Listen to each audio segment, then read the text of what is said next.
Hello, আসসালামু আলাইকুম guys. আমি আলামিন আপনার সাথে আছি। আজকে আমি কথা বলবো হচ্ছে আপনার তাণ্ডব সিনেমাকে নিয়ে। এটা যেহেতু কুরবানিতে দেখা হয়েছে এবং আমার চ্যানেলটি নতুন করতে আমি সেই সময় রিভিউ করতে পারি না, আমি নতুন করেছি। তো আপনারা সবাই আমাকে সাপোর্ট করবেন, আমাকে সাবস্ক্রাইব করবেন আমার চ্যানেলটাকে এবং আমাকে উৎসাহিত দিবেন আমি যাতে ভালো ভালো কন্টেন্ট করতে পারি, বিশেষ করে মেগাস্টার শাকিব খানকে নিয়ে। সো আমি তাণ্ডব সিনেমাটা দেখেছি, আমার অনুভূতি আমি শেয়ার করতে চাই এখন। কারণ যেহেতু আমি দেখেছি, তাও আমার খুব ভালো লেগেছে। সে সময় আমি সেই অনুভূতিটা দেখানোর কোনো সুযোগ ছিল না কোনো জায়গায়। তো তাণ্ডব সিনেমা ইটস আ ফ্যান্টাস্টিক একটা সিনেমা এবং খুবই দুর্দান্ত হয়েছে। যারা একটু স্লো মোশনে অ্যাকশন ফিল্ম পছন্দ করেন তাদের কাছে এটা অনেক ভালো একটা সিনেমা হয়েছে। যারা একটু সমালোচনা করেছেন যে এইরকম হয়নি সেইরকম হয়নি, এটা আসলে এরকম দর্জনের দেখার আসলে নাই। ফার্স্ট হাফটা বিল্ড আপ ঠিকই দিয়েছেন, কিন্তু সেকেন্ড হাফে কিন্তু খুবই উড়িয়ে দিয়েছেন রায়হান রাফি।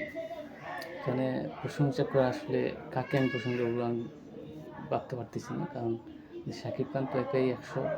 আপনার পুরোটা সিনেমাটা উনি টেনে নিয়ে গিয়েছেন, উনি ফ্যান্টাস্টিক এবং দিন দিন ওনার অভিনয় দেখে আমরা নিজেরাও যারা ভক্ত আছি অনেক পাওয়ার ফিল করতেছি ওনাকে নিয়ে। এই হচ্ছে আপনার এখানে আপনার জয়া হাসান ছিলেন, তিনিও খুব ভালো করেছেন ওনার জায়গায়। সাবিলা নূর ভালো কিছু করতে পারতেন, কিন্তু এখানে ওনার স্পেসটা খুবই ছোটো ছিল বলে তেমন কিছু করতে পারেন, কিন্তু উনি খুবই ভালো অভিনেত্রী এবং ওনাকে আমি অনেক আগ থেকে ফলো করি নাটকে। উনি কাজ করেন, ভালো ক্যারেক্টার এবং ভালো স্ক্রিপ্ট পেলে বা একটু রং নামে পেলে উনি কিন্তু ফাটিয়ে দিতেন। অন্যান্য জায়গাতে উনি ভালো কাজ করেছেন। এছাড়া আমাদের আব্দুল হাসান ছিলেন, আব্দুল ভাই ছিলেন আপনার খুবই সিনিয়র একজন আর্টিস্ট, আর গুণী গুণী অভিনেতারা ছিলেন। কেমিওগুলো কিন্তু আপনার দুর্দান্ত হয়েছে এটা বাংলা সিনেমায়।